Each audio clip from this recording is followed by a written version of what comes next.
ధరల భారం మా వల్ల కాదు, అంతా కేంద్ర ప్రభుత్వ చేతుల్లోనే ఉంది అనేది ఇప్పటి వరకు రాష్ట్ర ప్రభుత్వాల నుంచి వినిపిస్తున్న మాట. అయితే దీన్ని రివర్స్ చేస్తూ అందులోని నిజమేంటో గట్టిగా చెప్పాలనుకుంటోంది కేంద్రం. అంతర్జాతీయంగా చమురు సంక్షోభం ముదురుతున్న వేళ కేంద్ర ప్రభుత్వం ఒక స్ట్రాటజిక్ స్టేట్మెంట్ ఇచ్చింది. రాష్ట్ర ప్రభుత్వాన్ని డిఫెన్స్ లో పడేసింది. సామాన్యుడి కోసం తాము చేయాల్సిందంతా చేసేసాము, ఇక తేల్చాల్సింది మీరే అంటూ బంతిని రాష్ట్రాల కోర్టుల్లోకి నెట్టేసింది. ఒక సపోర్టింగ్ డేటా కూడా రిలీజ్ చేసింది. గుజరాత్, యూపీ, ఢిల్లీ, హర్యానా, గోవా, అసోం ఈ రాష్ట్రాల్లో లీటర్ పెట్రోల్ 97 రూపాయలు లేదా అంతకంటే తక్కువ. ఏపీ, తెలంగాణ, కేరళ రాష్ట్రాల్లో లీటర్ పెట్రోల్ ధర 107 రూపాయల పైమాటే. ఈ డేటా రిలీజ్ చేయడం ద్వారా కేంద్రం ఒక్కటే చెప్పదలుచుకుంది. పెట్రోల్ డీజిల్ రేట్లు ఒక రాష్ట్రంలో ఎక్కువ, మరో రాష్ట్రంలో తక్కువగా ఉండడానికి కారణం రాష్ట్రాలు వేస్తున్న బ్యాట్ వల్లేనంటోంది.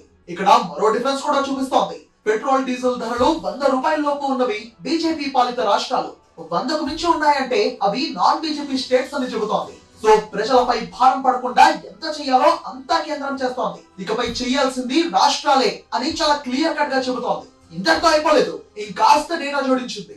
రష్యా ఉక్రెయిన్ యుద్ధం, హార్మోజ్ సంక్షోభం కారణంగా అంతర్జాతీయ మార్కెట్ లో క్రూడ్ ఆయిల్ ధర $120 మార్కును టచ్ చేసినా సరే భారత్ లో పెట్రోల్ డీజిల్ ధరలు కేవలం 4% మాత్రమే పెంచింది. ఒక విధంగా ఇది కేంద్రం చేసిన భారీ త్యాగం అని చెప్పుకుంటోంది. అదే ఇతర దేశాలను పరిశీలిస్తే ఏకంగా 100%కి పైగా ధరలు పెంచిన దేశాలు కూడా ఉన్నాయంటోంది కేంద్రం. సపోజ్ మయన్మార్ లో పెట్రోల్ రేట్ 89.7%, డీజిల్ రేట్ 112.7% పెంచారు. మలేషియాలో పెట్రోల్ 56.3%, డీజిల్ 71.2% ధర పెరిగింది. పాకిస్తాన్ లో 54.9%, డీజిల్ పై 44.9% రేట్లు పెరిగాయి. ఆయిల్ రిచ్ కంట్రీ అయిన యుఏఈ కూడా పెట్రోల్ రేటును 52.4%, డీజిల్ రేటును 86.1% పెంచింది. ప్రపంచంలోనే అతిపెద్ద ఆయిల్ ఎక్స్పోర్టర్ అయిన అమెరికాలో సైతం పెట్రోల్ పై 44.5%, డీజిల్ పై 48.1% రేట్లు పెంచారు. ఈ జాబితాలో అతి తక్కువగా రేట్లు పెంచిన దేశం భారత్ మాత్రమే. గల్ఫ్ యుద్ధం తాలూకు భారం పడుతున్నా సరే జస్ట్ 4% మాత్రమే రేట్లు పెంచామంటోంది కేంద్రం. కేంద్రం నుంచి ధరలు పెంచడం అనే అంశమే కనిపిస్తోంది గానీ గత 5 ఏళ్లలో అంటే 2021 నుంచి 2026 మధ్య 4 సార్లు ఎక్సైజ్ డ్యూటీని తగ్గించిన విషయాన్ని గుర్తు చేస్తోంది కేంద్రం. మొన్న మార్చిలో పెట్రోల్ పై ఏకంగా 10 రూపాయలు తగ్గించింది. డీజిల్ పై కేంద్ర పన్నులను దాదాపుగా జీరో చేసింది. దీనివల్ల కేంద్ర ఖజానాపై ఒక్క నెలలోనే 30,000 కోట్ల రూపాయల అదనపు భారం పడిందంటోంది కేంద్రం.